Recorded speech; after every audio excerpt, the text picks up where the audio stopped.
देखिए, कक्षा एकादश की वीडियो में आज हम पढ़ने जा रहे हैं स्थिर अनुपात का नियम। तो चलिए इसको ध्यानपूर्वक देखेंगे। हम पढ़ते हैं कि इस नियम के अनुसार एक रासायनिक यौगिक के प्रत्येक अणु में समान तत्व उपस्थित होते हैं। प्रत्येक अणु में समान तत्व उपस्थित होते हैं तथा उनका द्रव्यमान अनुपात भी निश्चित होता है। अथवा करके हम क्या कह सकते हैं कि किसी यौगिक का द्रव्यमानानुसार तात्विक संगठन सदैव निश्चित होता है। किसी यौगिक का द्रव्यमान के अनुसार अगर हम तत्व का संगठन देखें तो वो सदैव क्या होता है, निश्चित होता है। इस नियम का प्रतिपादन प्राउस्ट ने किया। किसने किया? प्राउस्ट ने 1799 में किया था। फिर हम क्या कहेंगे, उदाहरण के रूप में CO2 का निर्माण निम्नलिखित विधियों से किसी एक विधि द्वारा किया जा सकता है। इन सब विधियों में से किसी भी एक विधि के द्वारा हम इसको दर्शा सकते हैं। CaCO3 को यदि गर्म करेंगे तो CaO अलग हो जाएगा। एक ऑक्सीजन जो है वो Ca के पास चला जाएगा। किसके पास चला जाएगा? Ca के पास। CaCO3 में से एक ऑक्सीजन यदि Ca के पास चला जाएगा, आप ऐसे करेंगे इसको, और एक ऑक्सीजन यहाँ Ca के पास चला जाएगा तो CaO और प्लस CO2 बचेगा। इसी प्रकार NaHCO3 को यदि हम गर्म करेंगे तो इसके दो मॉलिक्यूल लेने पड़ेंगे, ठीक है ना। तो जब दो मॉलिक्यूल लेने पड़ेंगे तो इस रिएक्शन को ऐसे भी कर सकते हो आप, 2NaHCO3। अब इसको अलग अलग लिखें, NaHCO3 NaHCO3, तो यहाँ से Na2 ये CO3 is equal to Na2CO3 plus H2, एक ऑक्सीजन इस पे से ले लेंगे, H2O प्लस CO2, ये बच जाएगा आपका। क्लियर? अब हम आगे चलते हैं।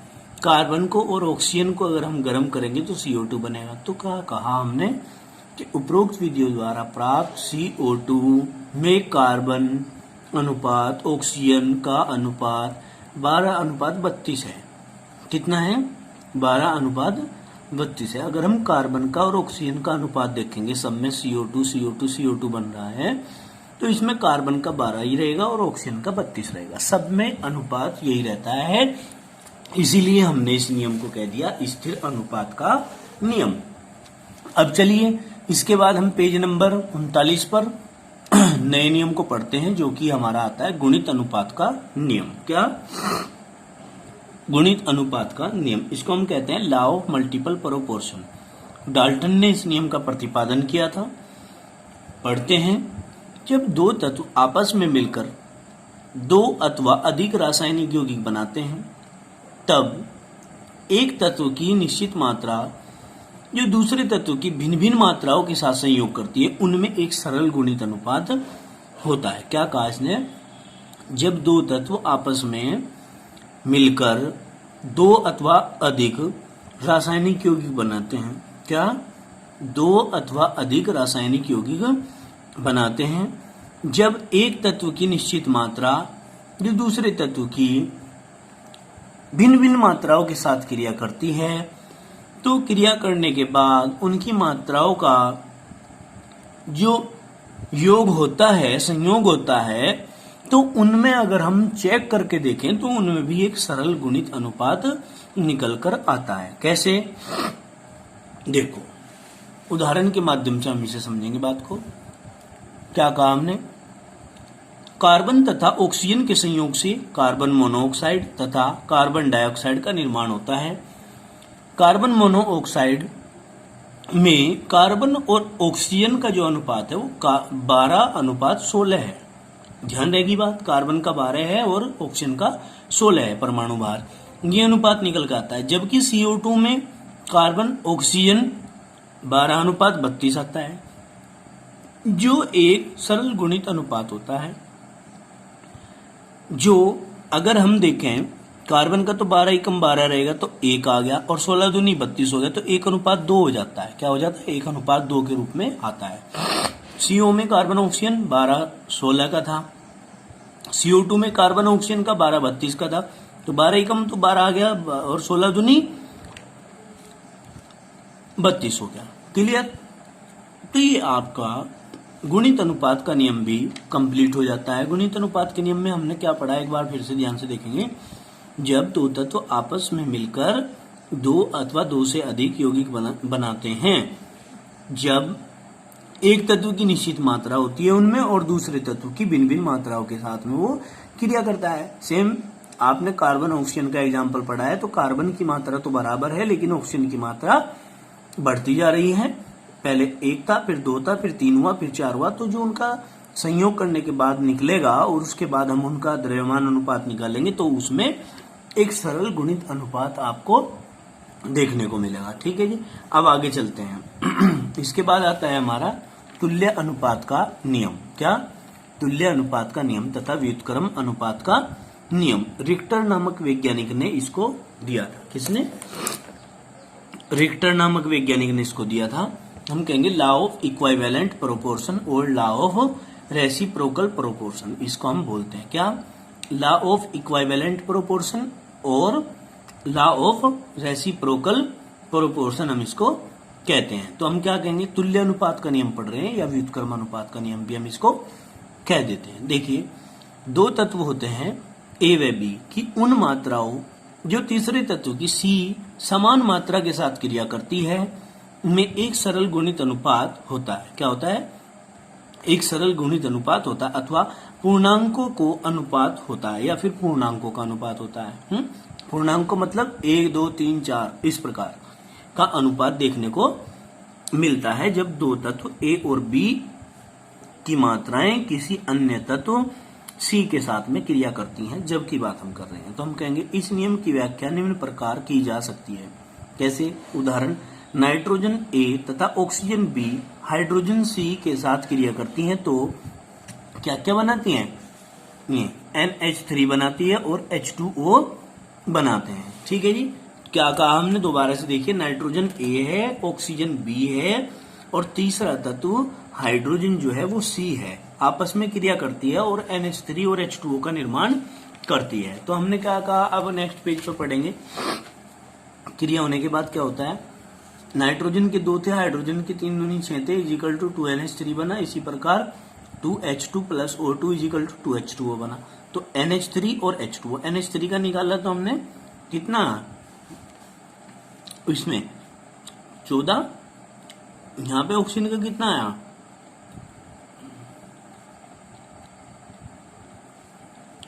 ये हमारा आना चाहिए NH3 का 17 होना चाहिए ना, H2O का 18 होना चाहिए, इसका 17 होना चाहिए। यहाँ 17, इसका 17, इसका 18। तो हमने कहा कि जो ये अनुपात निकल कर आता है ये एक पूर्णांक होता है। क्या होता है? सरल पूर्णांक होता है। कोई दिक्कत तो नहीं। अब हम क्या कहेंगे? अब हम ऐसे कर सकते हैं, नाइट्रोजन का इसमें अगर 14 आ रहा है हाइड्रोजन के साथ क्रिया करके, इसका 14 आ रहा है, और ऑक्सीजन का 16 आ रहा है, 2 सत्ते 14 और 2 अट्ठे 16, तो ये अनुपात निकलकर यहाँ पर आएगा 7:8। हमने केवल किसका देखना है? हमने केवल नाइट्रोजन का और ऑक्सीजन का देखना है, जो तीसरे तत्व हाइड्रोजन के साथ क्रिया करता है केवल। ठीक है, ये बात हम ध्यान में रखेंगे। अब देखिए, ये यहाँ आप 14 ही रहने दो, यहाँ पे 14 रहने दो, क्योंकि हमने नाइट्रोजन का देखना है खाली। और 2 सत्ते 14 और 2 अट्ठे 16, तो यहाँ पे 7 और यहाँ पे 8 ही रहने दो। क्लियर है? ये सही होगा। अब समझ गए होंगे आप लोग। इसको नहीं करना है, ये 7 और 8 ही आएगा अनुपात निकल के इस वाली प्रक्रिया से। अब देखिए, गैसीय आयतन का नियम या गैलुसैक का नियम हम पढ़ने जा रहे हैं। गैलुसैक ने क्या कहा था अपने नियम में? इसको गैलुसैक वॉल्यूम्स लॉ बोलते हैं, ये लॉ ऑफ गैलुसैक वॉल्यूम बोलते हैं। देखिए, इस नियम के अनुसार जब गैसीय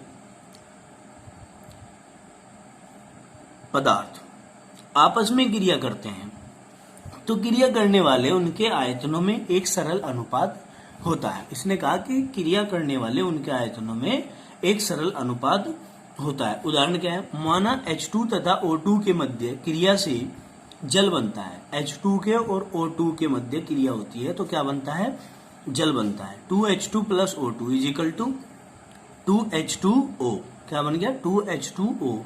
तो क्या कहेंगे, इसका 2 हो गया, इसके सामने कुछ नहीं है, केवल हमने गैसों के वॉल्यूम चेक करने हैं। इसके 2 थे, इसका ऑक्सीजन के सामने कुछ नहीं लिखा हुआ है तो 1 है।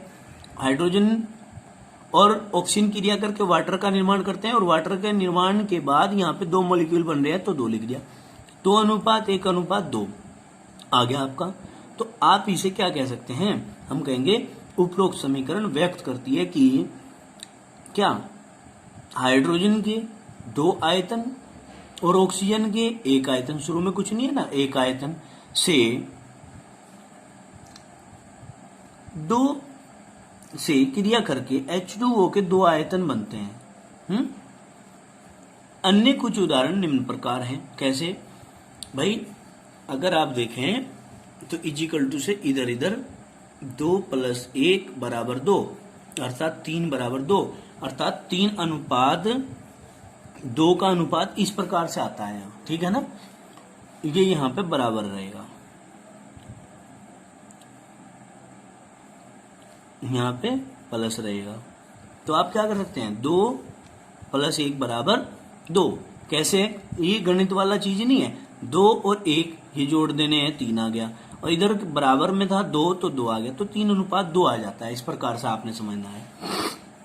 दूसरे उदाहरण भी यहाँ पर देकर समझाए गए हैं। कुछ अन्य उदाहरण इस प्रकार हैं, जैसे कि N2 + 3H2 = 2NH3। एक मॉलिक्यूल इसका है, शुरू में कुछ नहीं होता तो हम 1 मान लेते हैं, ठीक है ना। और गैस के जो पार्टिकल्स होते हैं या एलिमेंट्स होते हैं, उनको दर्शाने के लिए, उनकी क्वांटिटी को दर्शाने के लिए मोलों की संख्या लिखनी पड़ती है। जैसे यहाँ हाइड्रोजन से पहले 3 लिखा हुआ है और बराबर दोनों की रिएक्शन करी तो 2 कॉमन ले लिया, 3 दूनी 6 और 2 में से 2 कॉमन ले लिया हमने, तो 2NH3 बन गया। 2 × 2 = 2 6।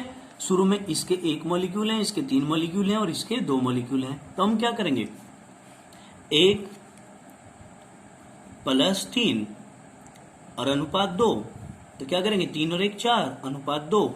N2 का 1 आयतन H2 के 3 आयतन से क्रिया करके NH3 का निर्माण करता है, से क्रिया करके NH3 का निर्माण करता है। और 4:2 प्रकार का इसमें क्या आता है, रेशो आता है, अनुपात आता है। ये बात बताइए आप लोगों की समझ में आई है या नहीं आई है, ठीक है। अब हम इसके बाद पढ़ने जा रहे हैं नेक्स्ट वीडियो में, क्या, डाल्टन का परमाणु सिद्धांत। नई वीडियो में हम समझेंगे। इस वीडियो में यहीं तक के लिए धन्यवाद।